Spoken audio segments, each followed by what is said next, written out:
Of course, when you're running a business, you encounter plenty of challenges. And you might think you have all the answers. Perhaps you might have planned something on your own or with your team on how you like to solve certain challenges that you foresee might happen. But of course, things might look good on paper, but in reality, it's not as easy to apply things that we feel might work out, because in the heat of the moment, when you're under plenty of stress and anxiety, what looks good on paper might not translate into solving your problem in reality.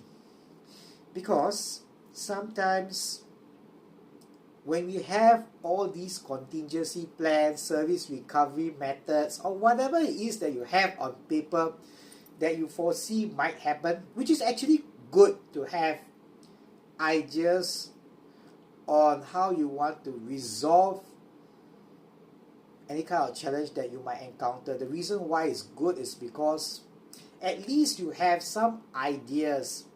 So when you encounter those challenges, you do have like a framework or some ideas. But coming back to the main point, in the heat of the moment, when the client is screaming at you, or when something really goes terribly wrong, maybe a technical problem that holds back your entire show, presentation, or whatever it is that you are doing for your business, then you start to panic. And then when our mind and bodies are under stress, you don't think logically. You are in that fight or flight mode. You start to breathe a little bit faster, hands start to get sweaty, things start falling apart, you start dropping stuff, you become less mindful with your words and actions. So the thing that I'd like to emphasize is these challenges that you encounter will happen again and again. I don't believe in the saying that we should always learn from our mistakes. That's true, but mistakes can be repeated. It is fine, because sometimes when you try to apply some solutions to mistakes that you have done in the past, a mistake that might seem like a repeat of something previously might have an element of novelty to it, something new that might not be exactly the same as something that you've encountered previously. And because of that newness, something new, you feel a bit down, because you might be thinking to yourself, this has happened in the past, why am I making the same mistake? You should not beat yourself up over making same mistakes, because there's always new element to it. For example, let's say if you have a client who's unhappy with a particular trainer that is doing a presentation. So maybe your service recovery method might be, you apologize to the client, of course, you offer a discount. It happened to me plenty of times. I offer a free makeup presentation, most of the time by myself. I personally present whatever topic that was promised to the client. And perhaps you encounter the same thing that you encountered previously. Maybe another trainer falls below the client's expectations. Then you'll be wondering, oh my, I previously counseled or maybe even fired the previous trainer because of the poor quality or whether it's poor attitude. Why is it happening again? Is my talent spotting and recruitment process so poor that I can't really pinpoint the right talent? So the thing is, you might feel like it's the same, you're making the same mistakes over and over again. But in reality, you're dealing with different people, different sets of environment. For example, the trainer that this client might find unsuitable or falling below their expectation might be suitable for another client. So it's alright to make the same mistakes. The most important thing is we come up with solutions to solve that mistakes. Even if it result in us taking certain drastic actions, losing money and time and putting in extra effort, because in the long run this will pay off.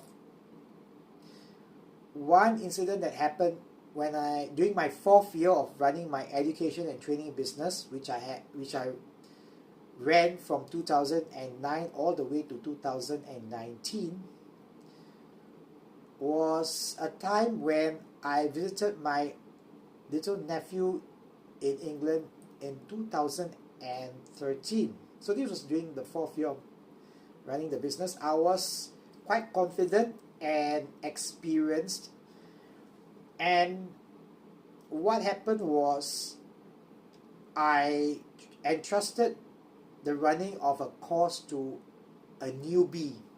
Now this particular trainer just graduated from school, however she seemed confident during the interview, so I entrusted her to run the entire 1-day course on effective communication skills. So what I did was, 2 days before my flight, went over to her place, handed her the 25 copies for the 25 participants, and gave her the instructions, and everything seemed to be alright. But during the presentation,